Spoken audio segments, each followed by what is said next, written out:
Avant, je ne savais pas que l'aflatoxine causait les dégâts dans le monde.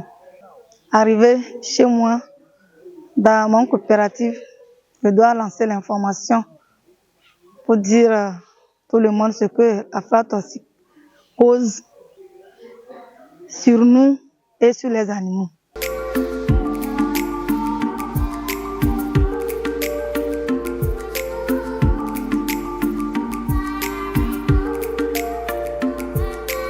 Comme on peut le constater, l'ignorance des aflatoxines ainsi que leurs dégâts sur les produits de la récolte relève désormais du passé des différents acteurs de la chaîne de valeur arachide ici présents. C'est le principal acquis d'une session de renforcement de capacité organisée par l'Institut togolais de recherche agronomique avec les facilitations du FSRP à l'endroit des membres de coopératives productrices et transformatrices d'arachide du Togo. Au Togo, le constat, c'est que les producteurs ne sont pas vraiment au fait des aflatoxines.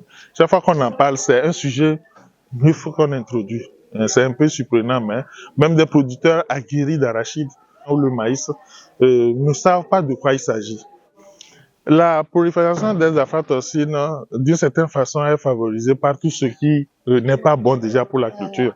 Tout ce qui stresse la plante, l'enherbement, le sol pauvre, l'envahissement par les ravageurs ou d'autres maladies des plantes, tout ça contribue à produire des aflatoxines. Certaines pratiques comme le non-séchage aussi des produits une fois récoltés, le non-tri, la mauvaise manutention, tout ça entraîne à la production des aflatoxines. Et pour éviter la contamination de nos denrées, c'est une lutte intégrée qu'on mène. Et pour cette gestion, il faut, depuis que vous avez décidé de produire soit l'arachide ou le maïs, qui sont les produits les plus susceptibles dans nos pays, un certain nombre de pratiques, de bonnes pratiques à prendre en compte. Le choix déjà de la semence, le calage de votre culture dans la saison, au moment de la récolte, la méthode de récolte, les mesures que vous prenez pour sécher, pour stocker, pour transporter, tout ça, à chaque niveau, il y a des dispositions à prendre pour éviter de finir avec un produit toxique et donc dangereux pour la santé. À présent, les acteurs peuvent avancer avec plus de certitude face à cet ennemi invisible, responsable de pertes de production, des risques pour la santé et des revenus fragilisés. Parce que ce qui était hier une menace invisible devient aujourd'hui un défi maîtrisé pour mieux protéger les récoltes et assurer la souveraineté alimentaire. Au cours de notre partenariat avec l'ITRA, nous avons souhaité plaider auprès des autorités compétentes au niveau de l'ITRA, avoir des renforcements de capacités en matière de production d'arachide. Et Dieu merci, aujourd'hui, nous avons eu cette grâce, la chance de pouvoir suivre cette formation. Et aujourd'hui, nous avons aussi été accompagnés par 3 responsables de coopératives. Nous sommes sortis très satisfaits par rapport à ce que nous avons reçu en termes de menaces liées à l'arachide.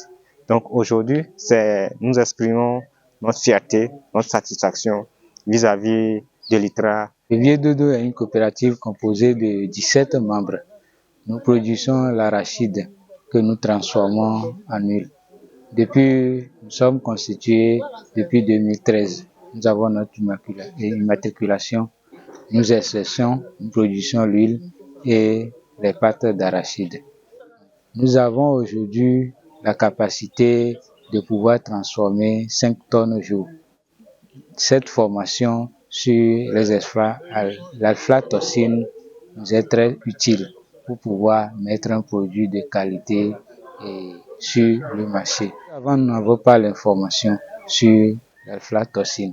Ça peut constituer un handicap pour nous pour la mise sur le marché de nos produits.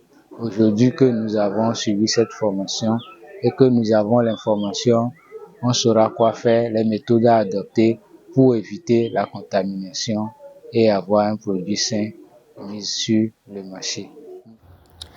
À travers cette initiative, l'ITRA, loin d'effrayer les producteurs ou les consommateurs, veut sensibiliser sur les bonnes pratiques pour éviter la contamination des produits par les aflatoxines.